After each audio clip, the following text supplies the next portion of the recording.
გამარჯობა, მე ვარ ეკო და ეს არის ჩემი ანიმაციური პერსონაჟი, რომელიც AI-ის დახმარებით შექმნილი. ეს AI-ის დახმარებით შექმნილი თერჯოლაა.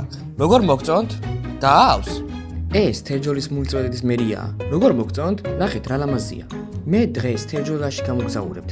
გაგაცნობთ ადგილებს და ნახოთ როგორ მოგეწონებათ. ეს თერჯოლის მოსწავლე ხარგაზრდობის ცენტრია. ესაა ადგილი, სადაც ბავშვები სწავლობენ და ვითარდებიან.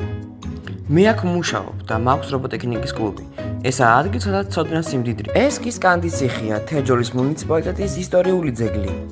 ეს მე და დავით კლდიაშვილი ვართ, სოფელ სიმონეთში, მის სახლ-მუზეუმში. დავით კლდიაშვილი იყო ქართველი მწერალი და დრამატურგი, რომელიც ცხოვრობდა მე-19 და მე-20 საუკუნეებში. მისი ცნობილი ნაწარმოებებია „დარისპანის გასაჭირი“ და „სამანიშვილე დინაცვალი“. კლდიაშვილი იუმორითა და სევლით აღწერდა ძველი ქართული თავადების დაცემასა და უბრალო ხალხის. გოგნის წმინდა გიორგის ეკლესია იმერეთში თერჯოლიდან 12 კილომეტრში ულამაზესი ურთხელის ტყეში. მაღალ გორაზე დგას. ეს პატარა ერთნავიანი სალოცავი მე-17 საუკუნეებში ქვიტირითა აშენებული. წელიწადში ორჯერ გიორგობას ამ ადგილას უამრავი მოლოცველი სტუმრობს და წმინდა გიორგის სურვილებს ასრულებას თხოვს.